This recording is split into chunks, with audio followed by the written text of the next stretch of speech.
Hoje, o Elas em Alta traz um tema profundo e muitas vezes pouco falado: a experiência do transfuga de classe. Esse termo se refere às pessoas que mudam de classe social ao longo da vida e, com isso, vivem os desafios de pertencer a dois mundos ao mesmo tempo. E muitas vezes não se sentir totalmente parte de nenhum deles. Para conversar sobre esse assunto que toca identidade, pertencimento e emoções, recebemos a psicóloga Giovanna Pagliari, que vai nos ajudar a entender melhor esse fenômeno e suas consequências na vida das pessoas.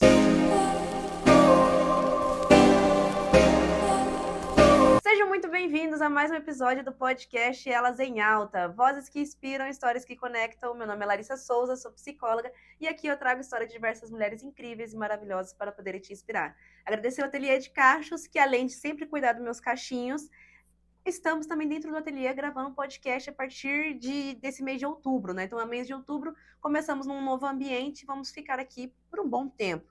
A gente está aqui dentro do espaço que é voltado para as noivas, o momento especial das noivas. Então, aqui tem banheira de hidromassagem, tem atendimento especializado somente para você noiva. Então, vale a pena muito conferir. Além de ter profissionais especializados para os seus cabelos crespos, cacheados, ondulados e produtos também. Elas ficam localizadas na rua Timóteo, número 81, aeroporto aqui de Londrina, e fazem entregas. Agradecer também à loja Aromata por sempre estar presente de alguma forma aqui no podcast Elas em Alta. Hoje temos a nossa árvore, que sempre está presente, né, durante esses episódios do podcast, e também ao nosso inalador Renova, que tem alecrim, bergamota, hortelã e pimenta. Ele ajuda na questão da ansiedade, dá uma acalmada, dá uma revigorada também no ânimo e na questão de rinite. Deixe o seu like, compartilhe o canal com mulheres que vão se inspirar e comente também nesse episódio e em outros episódios que vocês se identificaram. Vamos lá, vamos falar sobre a entrevistada de hoje. Ela é psicóloga clínica, tem especialização em fisiologia, formação em ACT, atende adolescente, adulto e faz avaliação bariátrica. E ela foi minha veterana na faculdade e eu tenho o prazer de anunciar que Giovanna Pagliari está no podcast Elas em Alta. Seja muito bem-vinda! Obrigada, meu bem. Que honra receber esse convite. Prazer Muito meu! gostoso estar aqui. Fique à vontade. Obrigada.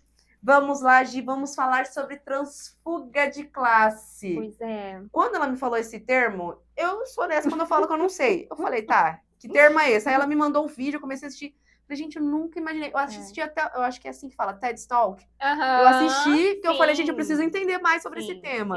Sim. O que é transfuga de classe? Pois é, então, o transfuga de classe é essa pessoa que migrou de uma classe social para outra. Então, assim, não que necessariamente ele subiu, meu Deus, né, da classe D para classe A, mas que ele teve uma migração aí de classe social e ele já não se reconhece na classe dele de origem e nem na classe que ele está hoje.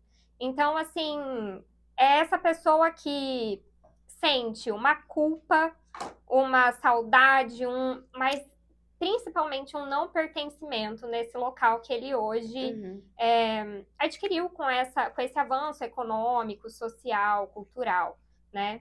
Então, na verdade, assim, a partir de um incômodo meu, social, eu comecei a procurar e ouvir também os pacientes trazerem muito essa questão na clínica, né? De se verem crescendo, de não se reconhecerem mais com a condição da família, né? E não se reconhecerem também no grupo social que eles estavam fazendo parte atualmente. E aí isso começou a me incomodar, né? E eu fui procurar nomes para isso, né? Porque o nome traz essa sensação, assim, de pertence ao lugar, né? Um conforto. Tem alguém falando sobre isso.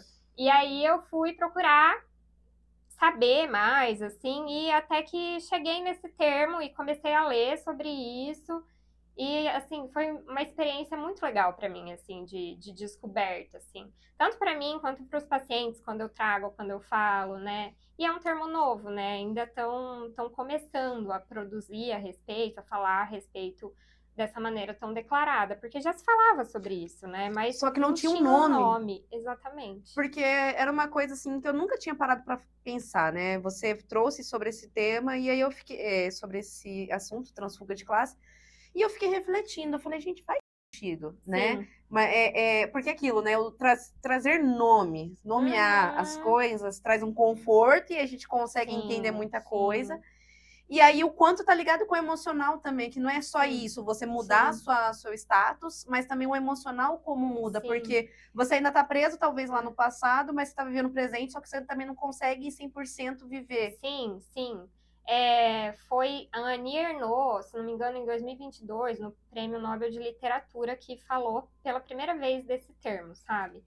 E esse sofrimento social, ele também é isolado, né? Então você não tem muito com quem dividir Uhum. essa sensação. Então eu acho que isso também é uma coisa que é muito característica, né, desse problema em específico que é das minorias, né? De você não ter com quem dividir, de não ter quem reconheça esse sofrimento. Então, ter esse reconhecimento também faz você se identificar com outras pessoas que passaram por isso. Você começa a encontrar essas pessoas, né? Você consegue nomear isso numa conversa, você se sente pertencente mesmo, né?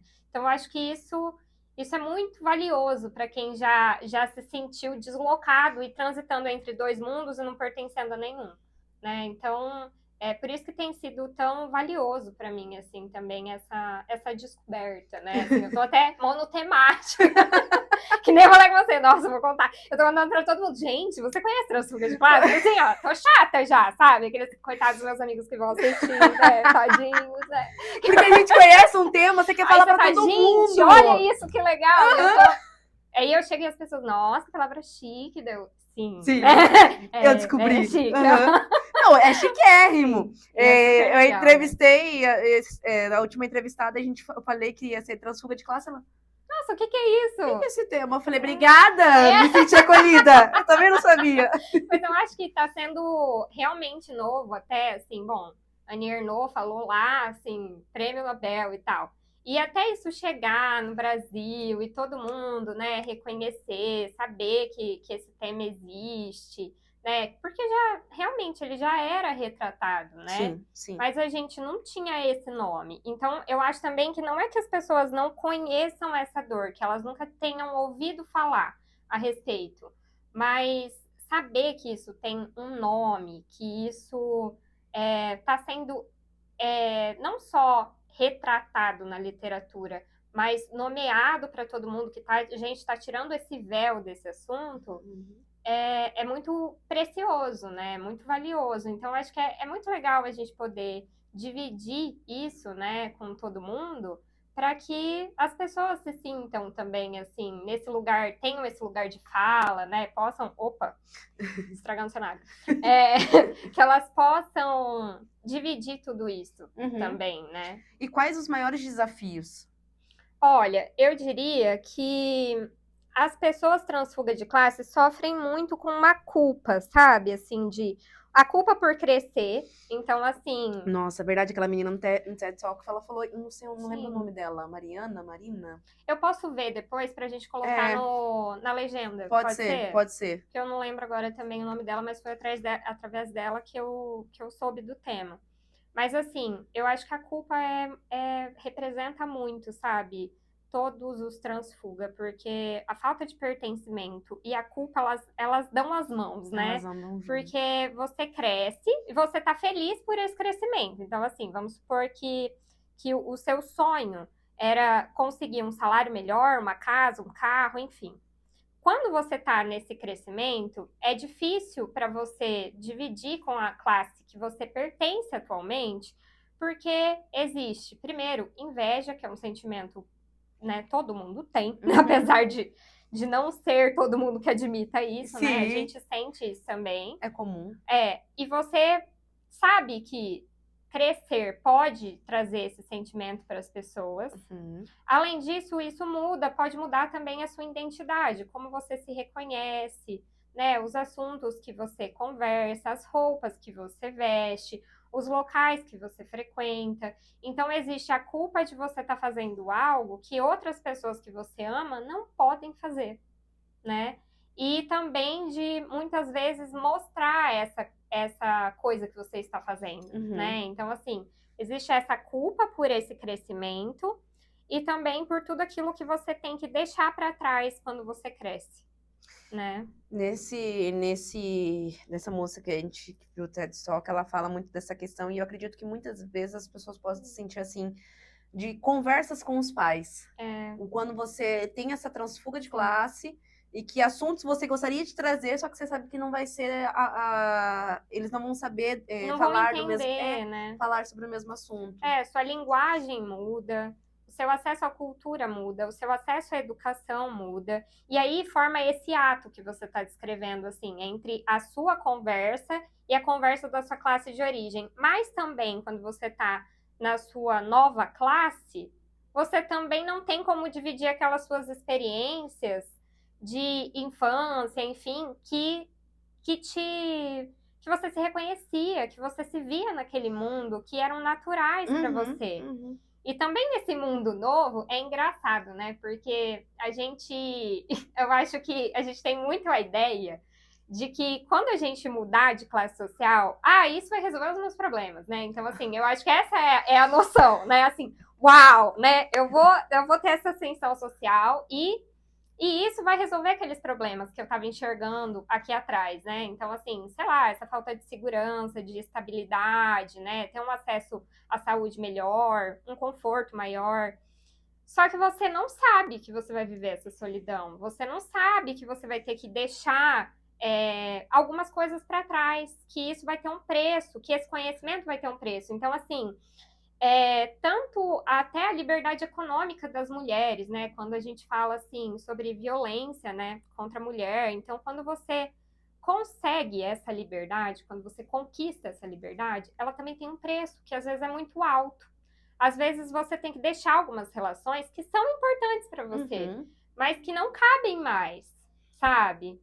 Que é engraçado, porque quando você pensa em liberdade, parece que, uau, eu escolho o que eu quiser.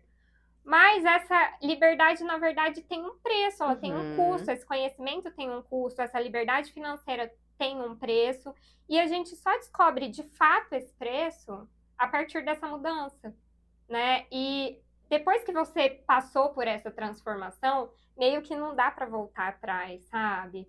É um livro muito legal que eu li, que fala sobre isso, sem falar desse termo também, é A Menina da Montanha. Gente, é uma história linda, assim, que a Tara, a autora, né, ela nasce e cresce num lugar, assim, totalmente diferente do que ela assume na vida adulta, sabe? Ela cresce numa montanha, literalmente, ela não tem acesso à educação, ela passa por situações de violência, e quando ela tem esse acesso à educação, quando ela consegue crescer, ela não consegue mais aceitar a violência que ela vivia, a cultura da família não se encaixa mais nos seus valores, na pessoa que ela se tornou. Então, acontece uma verdadeira crise de identidade quando você passa por essa mudança, né? E que não está visível para todo mundo, né? Que muitas vezes acontece de forma silenciosa. Então, eu acho que é uma mudança bonita, assim, ela tem um valor muito grande, assim, quando você consegue sair de um lugar de dor, de sofrimento, né, e consegue crescer, mas também existe um sofrimento ali que ninguém vê, sabe, assim, que é invisível. Você falou desse livro, me lembrou muito do livro da Viola Davis, a autobiografia. Não sei se você chegou a ler.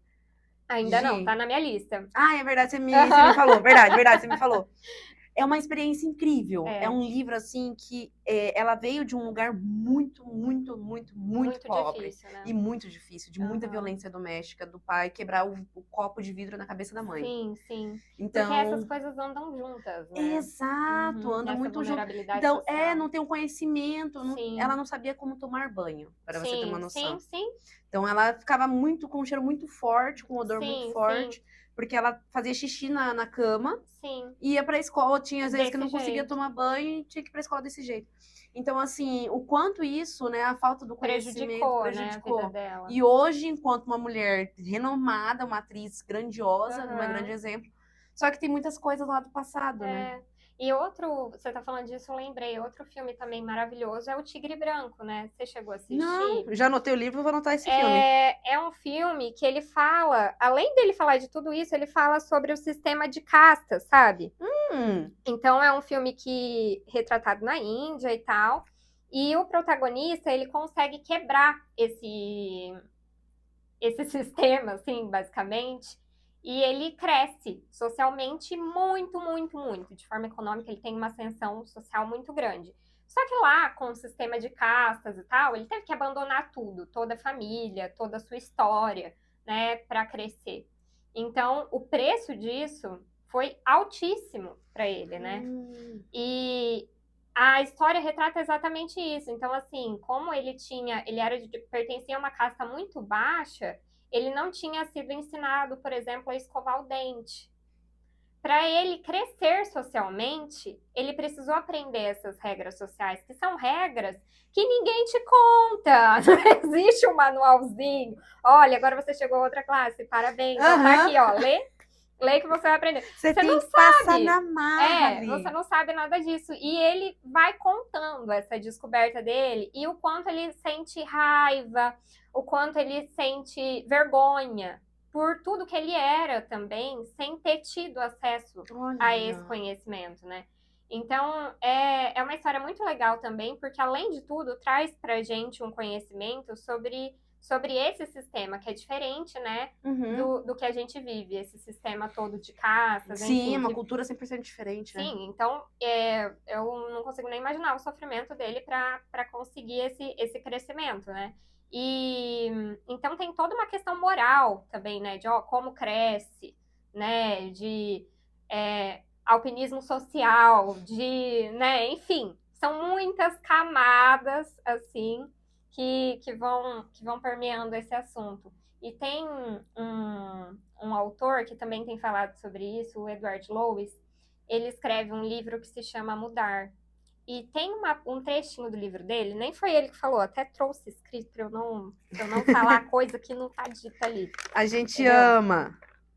Ele fala de uma outra autora, que eu nem sei citar o nome, então é um nome difícil, gente. Mas é Eve Tarararará. Essa. Eu vou colocar lá na legenda pra você também, depois passa. Mas ele fala que ela diz, tá? Porque eu tentei achar a fala dela original, mas eu não encontrei. Eu não sei em qual artigo que ele pegou e, pelo visto, ele também não achou exata a transcrição para colocar no livro. Mas ela já trazia sobre uma energia transformadora e inesgotável que infâncias humilhadas podem produzir. Gente, quando eu li isso, falei, gente, isso é potente, porque isso fala sobre minorias em um geral, né? Então, assim, sobre essa energia de você vir de uma infância como essa, Sim. que nem você tá falando da Viola Davis, né? E você sofrer muito, muito, muito, e isso ser a sua energia para crescer. E eu acho que isso vem também da força de você sentir raiva, daquela vergonha, daquela, sabe? E a gente fala tanto, tem tanto uma cultura ruim a respeito da raiva, né? Assim, vista como um sentimento ruim, mas o quanto às vezes ela é potente para nos tirar de uma situação de violência, para nos tirar de uma situação de vulnerabilidade. E quando essa criança sofre desse jeito e ela quer crescer, ela quer sair daquele lugar, é realmente uma energia inesgotável, é uma força imensurável para que ela consiga vencer essa barreira, né? Que daí aquele não vai fazer ela desistir. Não, ela vai correr atrás do sim. Ela vai desenvolver uma resiliência muito grande, né? Para conseguir esse sim. Tanto que no livro da Viola Davis, ela traz muito isso, porque ela levou muito não. A bicha é muito inteligente, passou por diversas faculdades. E sofreu muito. Sofreu pra caramba, demais. Mas ela correu atrás. E assim, uma mulher de 40 e poucos anos vivendo no mundo Hollywood, e a gente sabe que não é negra, retinta, não é nem um pouco fácil, né? Até na idade dela, ela não é vista como bonita. Então, as pessoas não contratavam ela porque ela não era bonita, ela não era sexy, o que é ridículo.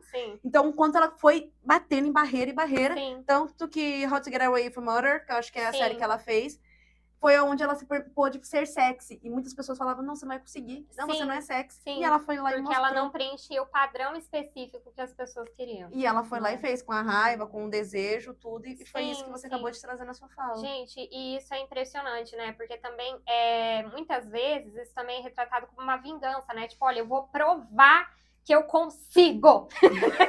Vou provar que eu dou certo. Porque a vilã é isso, né? Sim, ela é vista dessa forma, aquela que não sim, desiste sim. e tudo mais, né? Como que é? Odete Reutemann.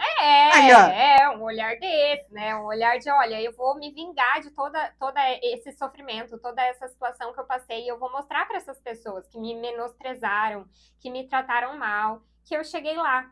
Né? Então, muitas vezes, isso também é a força motriz desse movimento, só que quando se chega lá, também tem essa sensação de, putz, e agora? Gente, mas era isso mesmo que eu queria, né? Era aqui que eu queria chegar. Não imaginei que era assim. Porque existe essa projeção, né? Essa expectativa de, putz, isso aqui vai ser a solução dos meus problemas. E aí você pode sentir que você não pertence a lugar nenhum. Olha, eu não pertenço ao lugar aonde eu vim, eu não pertenço a esse lugar, porque quando você muda de classe, né? Você é o novo pobre daquela classe. Você não faz parte, você pode ter o mesmo valor na conta do banco. Porque, na verdade, você veio lá de baixo, né? Porque a sua cultura, o seu comportamento, o seu jeito de andar, as roupas que você veste, saber falar o nome do autor XY, né? Reconhecer uma obra de arte, o tipo de música que você escuta, tudo isso também está atrelado ao seu status social, né? E para você manter esse status, você tem que fazer uma força grande, mas também para subir e ser reconhecido de uma forma legítima naquele lugar, também. A gente fala socialmente, né? Acredito até culturalmente, que as pessoas que vêm de berço simples e começam a conquistar têm um tratamento diferenciado com as pessoas do que aquele que nasceu de berço rico, né? E eu acho que esse tratamento que você está falando, isso é um fascínio para mim, né? Eu acho isso tão bonito, né? O quanto que a gente aprende a ver a dor do outro, sabe? Eu estava lendo hoje um post, eu não lembro de quem era, mas estava falando assim, que era de uma dessas redes famosas, que a empatia seletiva não é empatia, né? Você tem assim, eu tenho Desde empatia. quando você tem empatia seletiva? Pois é, então, daí eles estavam falando isso, né? Que assim, você não pode ter só um tipo de empatia, isso não é empatia, né? E eles estavam explicando esse olhar. E aí, quando você fala isso, me remete muito a esse contexto de empatia seletiva, né? Porque quando você pertenceu a outra classe social, você vê a dor do outro de verdade. Mas aquela dor já estava ali, a gente só não estava vendo, sabe? Então você perceber que, tipo, olha, por exemplo, uma coisa que eu tenho muita vergonha, me incomoda muito, passar na frente de alguém que está limpando o chão. Gente, é muito ruim pra mim. Eu sempre, desculpa, olha, eu não queria passar. Eu faço a mesma coisa. Vou te esperar. Uma coisa assim, ó. Eu vou passar aqui, que é bem pouquinho, assim, ó, bem rápido. A moça lá do meu prédio limpando, eu, licença, desculpa. Sim, 1 milhão de desculpas, né? Sim. E eu acho que quanto é importante a gente ensinar as pessoas a verem os outros como pessoas, né? Isso, Marcos já dizia muito. Sim, ele dizia. Mas ainda precisa ser dito, né? A gente ainda precisa falar que todos os trabalhos, e aí que chega essa dor social, né? Da gente se sentindo vazio. Não era exatamente isso que eu queria. Porque também crescer, às vezes, é aceitar culturas de outras classes sociais que muitas vezes você não se reconhece justamente porque você veio daquele lugar e você sabe a dor e o sofrimento que isso causa nas pessoas. Então, a invisibilidade das pessoas que estão na base, né? Então, não enxergar a pessoa que está limpando o seu chão, né? Não dar bom dia para as pessoas, não cumprimentá-las, né? Essa falta de gentileza que existe, às vezes, quando ocorre essa ascensão social, né? Quando a gente ensina as pessoas a olharem para isso, a gente também está ensinando isso, a ver essa dor do outro, né? Que você está falando que, olha, o tratamento muitas vezes é diferente dessa pessoa, justamente porque ela sabe que é muito difícil esperar um ônibus num dia de chuva, né? o quanto a gente também pensa para fazer alguma coisa, né? Então, assim, eu preciso me deslocar. Mas eu vou gastar X, eu vou gastar Y, ainda tem que comprar presente, ainda tenho que ver a roupa. E o quanto você se prepara para isso. Você sabe, aquela pessoa provavelmente está preocupada. Você sabe que a preocupação é aquela porque você também veio desse lugar. Então, acho que quanto mais a gente fala disso e quanto mais a gente educa as crianças para verem isso, melhor o mundo será para todos. Com certeza, porque você trabalha com a empatia de uma Sim. forma geral, Uhum. e com todas as áreas, porque Sim. independente de quem é a pessoa, o que ela tá fazendo, ela merece todo o respeito. E a gente tá num mundo que a gente sabe, assim, que existe essa ideia meritocrática, Sim. né? Então, de cobrança também, todo mundo quer demonstrar uma certa condição, um certo status, e o quanto isso gera sofrimento, né? Então, acho que ter consciência sobre... Eu falo que não são só privilégios, mas da dignidade humana, sabe? Porque algumas coisas a gente dizer que é privilégio é uma tristeza, né? É uma tristeza a gente dizer que é privilégio você poder abrir a geladeira e ver que tem comida lá dentro, Sim, né? sim. Isso é uma questão de dignidade humana.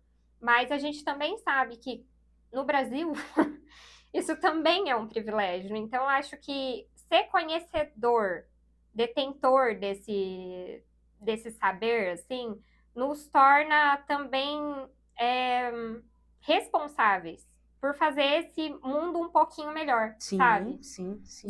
De enxergar realmente o outro nesses detalhes, de respeitar e de também acolher quando essa pessoa tá vindo de um lugar novo, que muitas vezes ela não vai saber mesmo todas as regras sociais e que isso não qualifica as pessoas, Sim, né? sim. E às vezes é um exercício que a gente vai fazendo e refazendo, e refazendo. E aí vem uma fala que você trouxe, que quando a pessoa chega naquela classe social maior, né, que Sim. já não estava querendo conquistar, e não se sente pertencente. Como que fazer para se sentir pertencente? Porque acho que depende de muitas coisas, depende de quem você é, de onde você veio, a questão de raça também. Eu não sei se a gente chega algum dia nesse pertencimento, vou ser honesta com você, sabe? Eu não sei se é a gente se sentir pertencente, eu acho que é a gente aprender a lidar com esse vazio, sabe?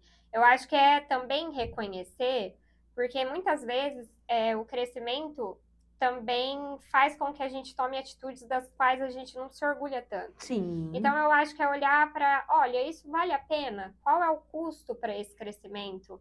É realmente isso é aí que eu quero chegar? É isso que eu quero? Eu quero provar isso para quem? Sabe? Então, eu acho que são questionamentos que vão surgindo. Acho que conforme você vai crescendo e amadurecendo essa ideia, e fazendo terapia, né? Você vai, né? Se terapeutizando. Você vai lendo, né? E aí você, tipo, olha, esse lugar, ele tinha qual função na minha vida? Ele tinha a função de me tirar daquela situação, daquele contexto de violência, né? Ele tinha a função de me trazer um pouco mais de segurança. Será que a gente tem que lutar tanto assim para mostrar para as pessoas que a gente conseguiu, né? É isso que a gente quer perpetuar, né? Então, o sonho mesmo do oprimido era mesmo ser o opressor? Era esse o sonho? Porque eu acho que não é, sabe? Eu acho que, na verdade, é realmente essa busca de se livrar daquele sofrimento, de se livrar daquela humilhação, daquela vergonha, né? E acho que também de olhar que essa vergonha, essa humilhação, ela não vem da gente, ela vem de um sistema opressor e que ninguém precisaria ter vergonha da cultura, né? De, olha, a pessoa não foi ensinada a escovar o dente ou a tomar banho, isso não é para ser uma vergonha. Não. Porque faz parte da sua história. Faz parte da sua história e a gente não deveria ser ensinado a ter vergonha das nossas origens. Então, eu acho que a gente precisa olhar que, olha, tudo bem, essa dor está aí e a gente vai ouvi-la, a gente vai acolhê-la e talvez ela não vá completamente embora. E tudo bem, sabe? Tudo bem, a gente vai estar aqui, a gente vai pensar sobre ela, a gente vai pensar e agora, como vamos criar os nossos filhos com essa dor? Como a gente pode fazer para que as pessoas possam viver melhor de verdade, sabe? Sobre o que a gente quer lutar, sobre quem nós vamos querer ao nosso lado, mesmo mudando de classe social. Será que você tem que aceitar tudo que vem dessas pessoas, dessa maneira de Impor um pensar. limite, né? Eu acho que é essa imposição de limites claros, e não só de limites claros para os outros, mas em respeito aos seus valores, sabe? Então, acho que tudo isso é uma descoberta, é uma construção sobre a sua identidade, o que você é, o que você não quer abrir mão, sabe? E não dá pra gente pensar, então, em uma posição de construir tudo isso sem dor, sem sofrimento. Porque alguma coisa a gente vai perder, entendeu? Ou você vai ser a chata, entendeu? Ou você vai ser a legalzona, mas que assim, será que você vai se orgulhar de tudo isso que você tá Porque fazendo? a gente, né, normalmente, a gente só imagina, só planeja, só coloca um sonho ali. Só que em nenhum momento a gente coloca como que a gente vai trilhar, a questão de sentimentos, Isso, emoções, que vai ser, isso. se vai ter momento de despedidas, Sim. encerrar ciclos, deixar pessoas para trás, que nem você falou. Sim. Em nenhum momento, a gente só imagina ali, por exemplo, eu quero ser um baita de um ator, uma baita de uma atriz, tá, mas e esse processo? E o custo que isso vai ter pra você? Então, eu acho que é esse olhar. Olha, a conquista, ela é sensacional. Só que vamos falar a verdade? Linda. A partir do momento que você conquistou, você já tá o quê? Você já tá insatisfeito, você já quer outra coisa.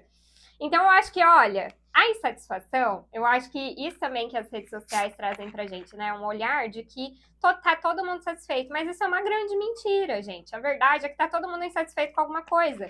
Por quê? Porque isso é o natural, né? Do ser humano. E tem um livro, A Sutil Arte de Ligar o Foda-se.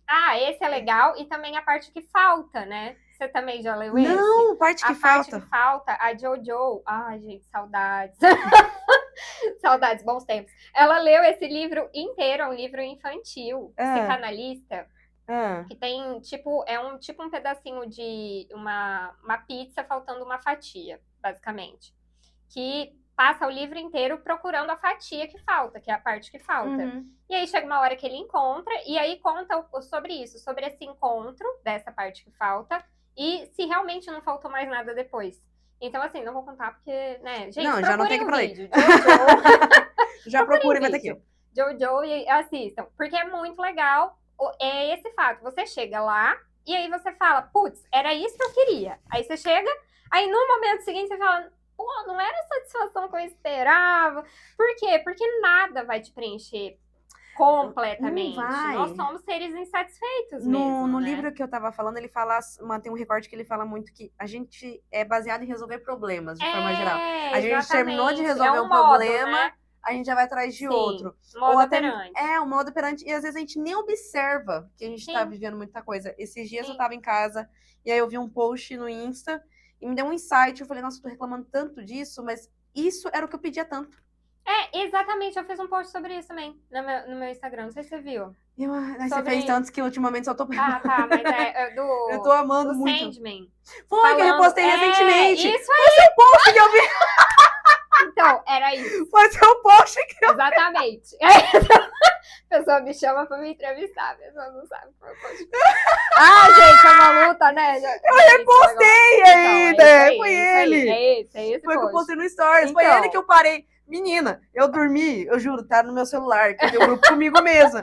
E eu falei, eu vou escrever essa frase. Assim, cara, não posso esquecer disso. Eu literalmente escrevi uma frase. E eu falei, eu não posso esquecer disso. Eu dormi com a frase assim pra mandar pra mim mesma. E eu, quando abri, eu falei, caramba. É verdade, eu não posso esquecer mesmo. Então, tá vendo? É isso. A gente sonha.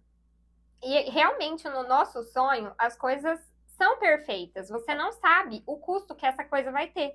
Então, algumas coisas você realmente consegue visualizar e imaginar. Então, eu vou comprar uma casa nova, eu vou ter que lidar com a mudança e tal. Mas você não imaginava que ia ter problema, às vezes, com a escritura, que você ia ter problema com o cano que estourou quando você foi colocar o quadro. E aí, de repente, uma coisa que era magnífica se torna um problema ainda maior. E aí você, meu Deus, por que eu fiz isso da minha vida, né? Mas eu acho que o fundamental é a gente poder saber que não é essa realização fugaz que vai nos preencher. O que nos preenche, né, é o que a gente faz da nossa vida. O que eu quero fazer da minha vida? Eu venho há algum tempo, assim, fazendo esse caminho meio que de volta, sabe? Porque eu acho que esse caminho de ida, que realmente esse processo industrial tá nos fazendo perseguir, de você ter lista de coisas pra fazer, um monte de check, um monte de coisa, né? Ai, nossa, o quanto que eu quero receber e tal. Você para de perceber as coisas que mais valem, as coisas simples, sabe?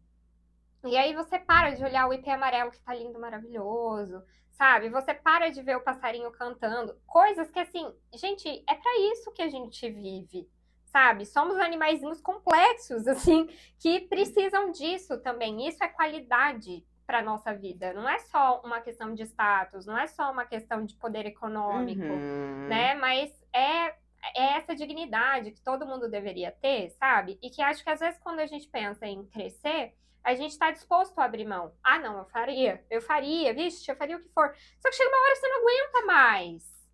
Isso te gera um esgotamento, sabe? Um vazio mesmo. Sim, por conta da cobrança em excesso, né? Então eu acho que é esse o caminho, sabe? Da gente descobrir que, ó, você vai sentir esse vazio, sabe?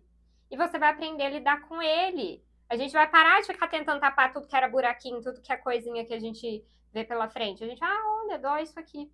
Tá. Assim, tudo bem. Vamos sentir. Vamos estar sentindo. E é isso que eu ia perguntar, como que a psicologia entra pra trabalhar com tudo isso? Pois né? Então, muitas sessões de terapia. Pergunta pro psicólogo. Eu sou, né? Tem momentos que eu ajo assim dessa forma, tá tudo certo. Pergunta pro psicólogo, não, pera. Então, como que a gente entra? Eu acho que esse processo de construção de identidade, né? Então, assim, eu falo que a identidade, ela mora, esse amor próprio, né? Mora junto com o autocuidado. Então, a gente construir esse autocuidado, esse autoamor, com muito, assim, muita tranquilidade, muita delicadeza nesse assunto, porque a gente vai ter a vida inteira para fazer isso. Mas se a gente não cuidar da casa que a gente mora, né? Do local que a gente habita, que é esse corpinho aqui, né? A gente não consegue fazer mais nada. Então, eu acho que realmente é um caminho para trás, assim, pera, o que é importante para mim? O que dessa história me doeu tanto? O que eu tô tentando evitar com esse crescimento? Trabalhar essa consciência de, olha, por quê, sabe, que eu quero tudo isso?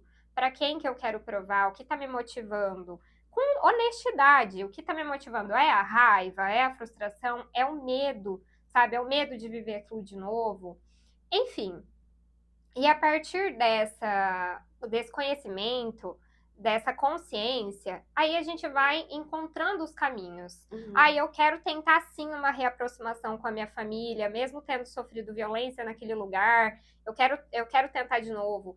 Então vamos tentar. Até que ponto que a gente vai tentar? Até onde a gente aguenta isso, sabe? Até que lugar que isso vai fazer sentido? E aí a gente vai construindo esse caminho junto com o nosso paciente, sabe? Porque acho que não dá pra gente esquecer que essa pessoa tem uma história de linguagem, de reforçamento, que ela vai sentir falta, né? Mas também a gente precisa entender o que nos fez sair daquele lugar, o que nos fez buscar uma coisa diferente, sabe? Porque não é à toa. Eu acredito que, assim, se você fez todo esse movimento, porque vamos falar a verdade, gente. É doloroso. Assim, é muito difícil você ascender socialmente, principalmente, né, no Brasil e tal, né? É muito difícil esse crescimento. Então, se você fez todo esse esforço, eu imagino que tenham coisas lá atrás que sejam significativamente importantes de se fugir, sabe? Sim. Então, a gente tem que entender do que a gente está fugindo, mas também alinhar a expectativa aonde que eu posso chegar mesmo? Porque eu acho que no começo a gente vai, assim, desvairado, como se não houvesse amanhã. Eu vou chegar lá e vai resolver todos os meus problemas. E aí, você chega lá, descobre que não resolve tudo. Aí eu acho que, às vezes, é um momento bom pra terapia, que é quando você tá honesto com aquele sofrimento, assim, tipo, olha, não deu certo, achei que era esse o caminho, eu não consegui tudo que eu queria, e não sei o que fazer. E aí a gente vai fazendo esse caminho de volta. Ó, por que a gente saiu de lá? Sabe? O que a gente tá procurando de verdade? Porque até isso, às vezes a gente foge tanto de uma coisa que, por mais que a gente fuja, ele vai estar sempre presente, né? Tem coisas que a gente vai ter que lidar. Aprender a lidar, né? E outras coisas a gente também vai ter que aprender a deixar. E deixar, às vezes, também é muito difícil. Porque esse amor, quando ele vem junto com esse sofrimento, essas coisas tão grudadinhas, é muito difícil você deixar a sua família, às vezes, Sim. porque ela não entende, não entende alguma questão sua, né, pessoal, de trabalho, de vida amorosa, seja o que for, né? É muito custoso você fazer essa escolha, tomar essa decisão, e acho que não vem num dia assim, decidir, olha, vou cortar os laços. Não, são pequenos nãos que a gente vai dizendo ali, e que chega um momento que você não tem mais como fugir Sim. daquela situação. É o impor né? nos limites, né? O quanto é necessário. Que custa caro, sabe? Assim. A gente fala que processo terapêutico, o final pode ser lindo, mas o processo é lento e doloroso. Cada coisa que a gente tem que enfrentar. Sim. Mas eu acho que a gente É não precisa libertador. enfrentar sozinho, né? Não. Eu acho que isso também é uma. Olha, foi muito difícil para mim, pessoalmente, chegar na terapia. Eu sempre falo isso para os meus pacientes que eu vejo que estão sofrendo para chegar lá, né? Eu falo assim, gente, eu cheguei na terapia, tipo assim, olha, eu só preciso resolver isso. Eu só tenho um problema, esse problema é esse aqui, e eu já fazia psicologia na época. Piorou quando a gente faz psicologia. É pior. Aí eu cheguei, esse é o problema aqui, tadinha da minha terapeuta. A gente acha que sabe tudo nessa época da faculdade. Sei tudo. Olha, tava super sabedora. Aí eu falei, esse é o problema aqui, e é isso, a gente não precisa de mais nada. É só se a gente só resolver isso aqui, tá resolvido, entendeu?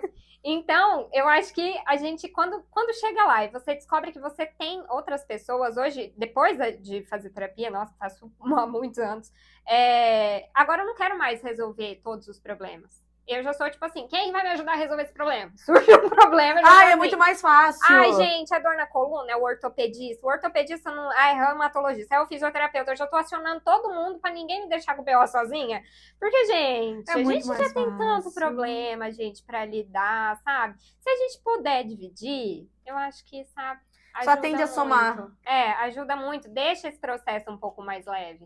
Então, eu acho que encontrar essas pessoas, então, que vivem esse sofrimento, então, essas crianças que foram humilhadas lá atrás, então, assim, de diversas formas, né? Às vezes, o seu amigo não passou pela mesma humilhação que você, né? A pessoa que tá perto de você não passou pela mesma. Mas, eu acho que se a gente consegue ter esse contato empático, a gente tem alguém com quem dividir. E também procurar os profissionais, sabe? Que podem te ajudar. Pra você não passar por essa sozinho, porque, olha, essa é longa, hein? Essa aí rende pano pra manga, essa aí, assim, toda a época eleitoral dá uma doída, entendeu? Assim, aquela coisa, assim, se for uma ascensão econômica, uma questão aí de educação. Então, vão ter coisas que você sabe que vai mexer e vai doer mais em você. E acho que a gente pode pensar em um plano para deixar isso um pouquinho mais viável, sabe? Perfeito. E existe uma diferença entre esse processo quando falamos de mulheres? Ai, olha, com certeza. Porque a mulher tende a se autocobrar muito, né? Essa infância humilhadora, assim, sabe? Assim, que acabou com você, sabe? Porque... E aí isso vai se somando, né? Se você é mulher, se você é negra, se você é pobre, sabe? Todas as minorias, né? Então, público LGBT, enfim. Eu acho que todas essas minorias vão se somando e os sofrimentos vão construindo camadas, né? Nesse livro do Edward Lois, ele conta também sobre como foi para ele, né? Ser um menininho gay numa família, né? Que era pobre e que tinha todo um machismo, uma questão cultural ali muito forte, onde não existia representatividade, numa época onde a representatividade não existia. Então, eu acho que cada coisa que a gente vai somando, assim, nessa conta, vai tornando esse sofrimento mais difícil, né? Sim. E também esse ato maior, sabe? Essa sensação de solidão maior, de olha, é difícil de que as pessoas entendam a minha dor, né? Da onde ela vem, o tamanho que ela tem. Né? Então, por isso que eu falo que o quanto é importante, independente de você crescer, você construir vínculos que vão para além disso, sabe? Que vão para além da sua condição econômica. Eu acho que esse é o verdadeiro crescimento, né? Que é aquele da gente estar disposto a aprender, sabe? De estar disposto a ouvir, de estar disposto a construir esses vínculos e de, ai, olha, nisso eu tô errada e eu posso ouvir mais, e nisso eu posso aprender. E quando a gente está assim, sabe? Quando a gente tem esse olhar que já nem tudo que reluz é ouro, só reluz às vezes, entendeu? Não é ouro, não. E aí você tá disposto a construir vínculos que vão te agregar de verdade, que você vai se sentir pertencente na relação. Você pode não se sentir pertencente em outros aspectos, né? Então, de entrar numa loja e, putz, nossa, me desencaixo, a pessoa não me atende bem, e, né, sentir isso socialmente. Mas acho que afetivamente a gente tem como construir essas relações de uma forma sólida, de uma forma duradoura, né? Mas uma satisfação completa, eu acho que ela não existe em nenhum lugar, sabe? É difícil ter, né? Eu acho que por isso também, eu acho que essa ilusão que a gente construiu de que as pessoas estão satisfeitas é o que gera muito sofrimento, né? O quanto que é o recorte da rede social, né? O quanto é imposto nas redes sociais que tá lindo, tá belo, tá bonito, tá gostoso, de você sair com prazeroso. amigos e eles, assim, quererem te falar, nossa, não, tô muito bem, tô atendendo X, tô ganhando Y, né? Assim, dessa competição que não é declarada, mas que existe, né? Então, acho que quanto mais a gente tiver consciência dessas questões de classe, dessa dor, desse sofrimento que isso gera, a gente vai estar no mundo melhor, sabe? Com certeza, com certeza. A gente vai estar. E aí a gente vai começar a exigir. Eu quero. É esse tipo de amizade que eu quero, que a pessoa tá toda hora querendo me provar o quanto ela é melhor que eu. Ou ela tá me perguntando, né? Eu tô solteira, ela tá toda hora me perguntando, quando que eu vou namorar? Gente, vamos evoluir, né? Vamos evoluir. Que comenta do corpo do amiguinho. Então, eu acho que a gente vai ficando mais criterioso, sabe? Conforme você também cresce emocionalmente na sua terapia ou na sua vida, você lê mais livros, você entende mais do que se passa em você, você também passa a exigir algumas coisas dessas relações que mudam completamente sua vida, sabe? E é onde as amizades vão se encurtando, tudo, porque você vai sendo mais seletivo. E eu acho que é bom, sabe? Total! Eu acho que é a melhor coisa. Eu acho que a gente precisa mesmo se tornar pessoas mais seletivas. Eu tava conversando, acho que foi com algum amigo meu que eu tava falando. Foi com uma amiga minha, na verdade, a gente tava no Saborear, e aí eu falei dessa questão de que, assim, chega numa certa idade, a gente vai fechando o ciclo de amizade. Por exemplo, meus amigos falam assim, nossa, Larissa, você tem muito amigo. Realmente, eu tenho muito amigo. Só que, ultimamente, esse ciclo tá se fechando. A gente consegue perceber os que são os colegas, os que são amigos de rolê, que para cada evento tem um amigo diferenciado. Né? E os amigos que são realmente aqueles amigos que... E é sem disponibilidade também, né? Eu vejo assim, gente, isso é até engraçado, mas assim, quando eu vou na academia, não quero fazer amigos. Quando você não tá com disposição, né, de fazer amizades. Eu acho que isso é muito bom, porque você também começa a saber o quanto você precisa se dedicar para as pessoas. Você começa a ter consciência de que, olha, não é só eu falar que sou amiga da pessoa, é ouvi-la, é estar disponível, Tudo. E esse ouvir nem sempre que delícia, né? Muitas vezes ele também ele pode ser cansativo. Sim. Ele pode ser, hoje eu não estava tão disponível assim para sair, mas estou saindo porque é importante, né? Também tem seus momentos de leveza e alegria, mas tem seu custo. Então eu acho que é bem legal quando a gente começa a ter essa consciência, porque quando a gente é criança, a gente é amigo de todo mundo, né? Mas aí te custa quanto? Custa R$0, né? Você não tem eu vou sair daqui com depressão, porque eu tava pensando exatamente nisso. Você não tem essa dedicação, né? Agora, você vai crescendo, ter amigos também é caro, né? Te custa tempo. Minha amiga acabou de falar que quer sair pra ir num café... Como que é que eles falam? Tá parecendo eu com TDAH. Não, tá ótimo. Meu TDAH é igualzinho, filho. Aqueles café caro que o pessoal fala. Gourmet? Não, que você começa a ir pros rolê caro. Puta merda, esqueci. Ninguém 100%. Não tá no meu WhatsApp. O rolê é caro. É rolê caro, um café diferenciado e tal. Sei. Falei, gente, só tô imaginando. Falei, vamos, é gostoso, mas... Mas não é só o caro. Então, e aí não é só o caro do financeiro. É o caro de te custa planejamento, entendeu? Não, nesse caso é o financeiro, mas... te custa todo... Então, nesse caso é o financeiro, mas assim, você entende? Não, mas eu entendo. Todo um planejamento que, olha, você tem que pensar no seu trabalho, você tem que pensar, né, nos seus bichos que você cuida, nos seus filhos, na sua casa, no seu casamento. Aí vai aumentando a lista de coisas que você tem que cumprir. Tudo, vamos pegar uma mãe. Foi que nem você falou, filho, uma mãe solo. Quem que tem que deixar o Pois horário é. que tem que Se o voltar, lugar, tudo. ele tá adaptado pra receber essa criança, porque quantos lugares que a gente vai que não tem um trocador, gente, pelo amor de Jesus? Infelizmente, vários. Então, e assim, crianças não existem. É invisível. Crianças não existem. Não, nunca existiu. Então, eu acho que é tudo isso que a gente passa. Você vai ficando mais chato, talvez, né? Quando você vai crescendo. E eu acho que isso é ótimo, sabe? Olha, por que ser o legalzão? Sabe? Por que ser o legalzão do rolê? Eu falo Por que o a gente se não pro importa tanto com o outro é um outro? sim pra você. É, É por quê, libertador. sabe? Eu não ligo. A pessoa, fulano é chato, eu sou chato. Eu falo, pode ser. Tá bom pra mim. É esse o adjetivo.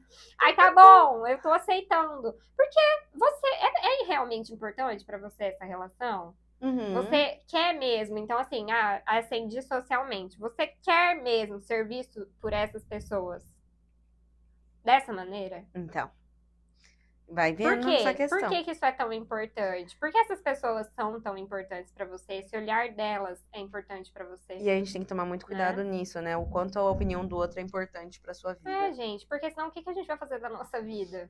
Nada, né? Vai viver em base do outro. Porque não dá pra controlar a opinião do outro. Nossa, esses dias uma amiga minha falando muito isso.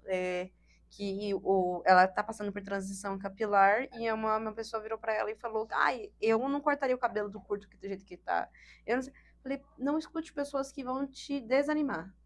Eu acho que às vezes a gente precisa devolver o desconforto, sabe? Porque socialmente é tido como a pessoa foi deselegante com você, aí você engole, aceita, não sei o quê. Mas eu acho que em alguns momentos a gente tem que devolver esse desconforto, porque assim, não somos nós que temos que lidar com aquilo de, olha, eu não gostei do seu corte de cabelo. Gente, mas o corte de cabelo é de quem? Vamos aqui, ó. Vamos aqui analisar. Eu adoro o corte ser de cabelo, né? É de quem? Então, assim, jura? Você não gostou? Só que daí vem a denominação de grossa, né? Você podia não estar cortando. Mas aí, por que isso é importante, né? Por que pra essa pessoa desconhecida que fez um comentário tão indelicado, é importante que a gente seja super elegante e super, assim, acolhedora. Quantas vezes homens não nos colocam nessa posição de, assim, fazer elogios que te deixam numa posição super desconfortável, e aí você carrega o desconforto, você vai embora com o desconforto, às vezes o bonito tá assim, ó, abalei, e não abalou nada, né, assim, abalou, assim, ai, gente, né, assim, a nossa fé na humanidade, nesse sentido, né? Mas nunca provocou o que ele queria provocar. Então, acho que às vezes a gente precisa sinalizar para o outro também, porque é assim que o nosso comportamento se perpetua ou não. Sim, né? Então, com certeza. assim, olha, que tipo de coisa que a gente está aceitando do outro?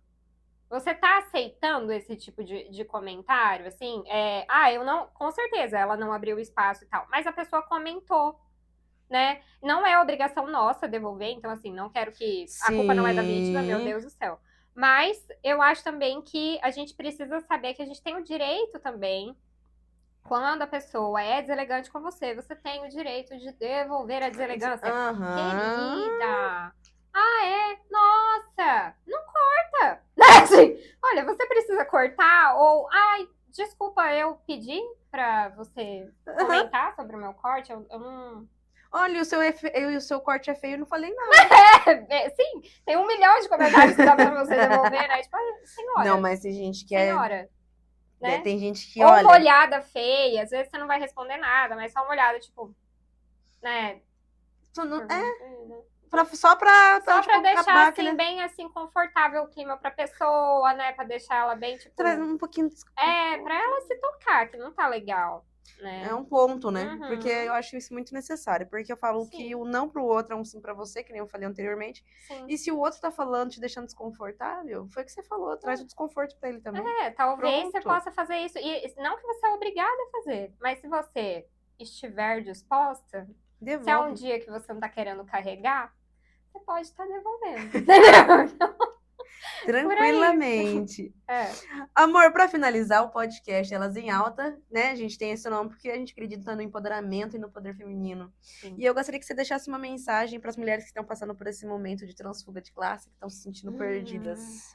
Olha, eu diria que nós mulheres, eu me orgulho muito de ser mulher. Então, primeiro isso, né? Eu quero dizer que, assim, Eu acho que nós temos todas uma infância assim de dor, de luta. E eu me orgulho muito por ser mulher, justamente por esse lugar, sabe? Porque eu acho que as nossas lutas nunca acabam. E que, junto com outras mulheres, a gente se fortalece.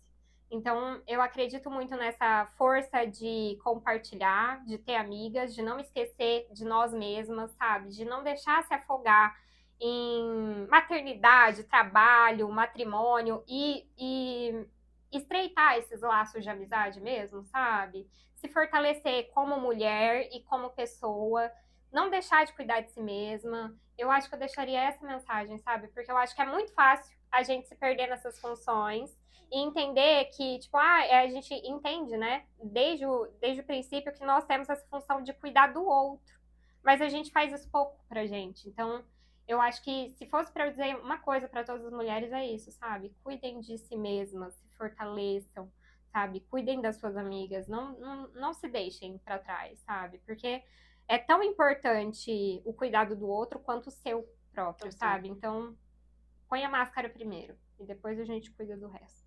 Meu amor, obrigada por ter Obrigada aceitado a o você! convite. Amei te Ai, eu também. entrevistar. Olha, e ó, você é uma das mulheres que eu admiro muito, então é pra mim um prazer muito grande. Estava aqui toda nervosa, trouxe até colinha, de tão assim, ó, gente.